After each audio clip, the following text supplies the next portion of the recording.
4 मंत्री असलेल्या नाशिकमध्ये पालकमंत्रीपदाच्या शर्यतीमध्ये जळगावच्या गिरीश महाजनांनी बाजी मारलेली आहे। अनेक दिवस प्रलंबित असलेल्या नाशिक पालकमंत्रीपदाचा प्रश्न सुटलेला आहे। मुख्यमंत्री फडणवीसांनी इथं गिरीश महाजनांना संधी दिली आहे। दादा भुसे, छगन भुजबळांना दुर्लक्षित करत कुंभमेळा मंत्री महाजनांकडेच नाशिक पालकमंत्रीपदाची जबाबदारी देण्यात आलेली आहे। कार्यक्रम पत्रिका आहे त्याच्यावर आपला पालकमंत्री म्हणून उल्लेख केलेला आहे। पालकमंत्री पदाचा प्रश्न आपण मी कालच सांगितलं पुण्याला आणि ते तुम्ही दाखवतायत। मी म्हटलं ते मा म्हणजे माननीय नाही, ते माझी आहे। तुम्ही आता अनेक लोकांचे कार्ड आहे बघा, व्हिजिटिंग कार्ड, माझे मंत्री असतात, माझे आमदार असतात, माझे खाते मा लिहितात, ते माझीच आहे, ते मान्यच नाहीये। तुम्ही तरी खुश दिसताय मला कुठे फार इंटरेस्ट नाही। तुम्ही बघितलं असेल की म्हणजे मला पालकमंत्री करा म्हणून मी कुठे टायर झाले, रस्ता रोको केला, 4 कार्यकर्त्यांना बोर्ड लावायला लावले। मी अजून एकदा सुद्धा बोर्ड लावायला लावलेला नाही, कुठे आग्रह सुद्धा धरलेला नाही। मी कुंभमेळा मंत्री आहे त्यात मी खुश आहे। ज्येष्ठ नेते आहेत नाशिकसाठी, त्यांचं आणि महाराष्ट्रासाठी मोठं काम आहे, मात्र पालकमंत्री पदावर त्यांची वर्णी लागली नाहीये, कुठेतरी त्यांना डावललं गेलं।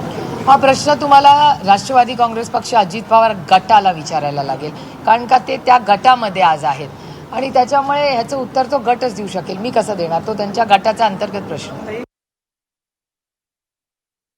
पण भुजबळ साहेबांसारखा मोठा नेता जो अजितदादांच्या पक्षातून नाशिकचा पालकमंत्री व्हावा अशी त्यांची इच्छा होती, त्यांना मात्र वाऱ्यावर सोडलं। जनतेची पण काही प्रमाणात इच्छा होती, कारण का लोक त्यांच्या पाठीमागे मोठे नेते ज्येष्ठ मंत्री असल्यामुळे त्या ठिकाणी होते, त्यामुळे त्यांना वाऱ्यावर सोडलं। अजितदादांच्या पक्षाला तर कुठंच गृहीत त्या ठिकाणी धरलं नाही।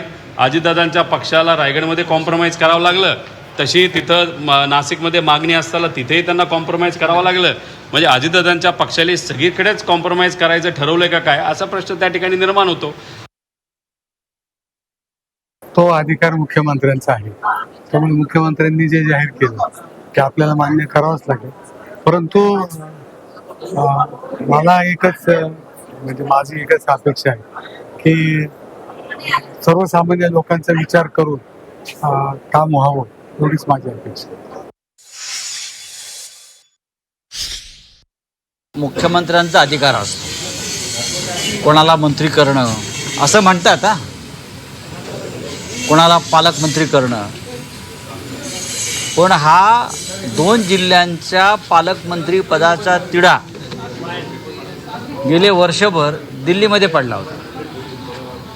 वारंवार हे तुमचे मेंदे गटाचे नेते वारंवार पालकमंत्री पदासाठी अमित शहाकडे, पालकमंत्री पदासाठी प्रधानमंत्र्यांकडे, शेवटी काहीतरी त्यांच्या तडजोडी आपापसात झाल्या, ज्याला मुंबईच्या भाषेत मांडवली म्हणतात, त्या झाल्या। आणि आज आमच्या मोर्चाच्या शुभमुहूर्तावर नाशिकला घोषणा झाल्या। गिरीश भाऊंचं मी आपल्या मालेगावच्या नाशिकच्या नागरिकांच्या वतीने अभिनंदन करतो, त्यांना शुभेच्छा देतो।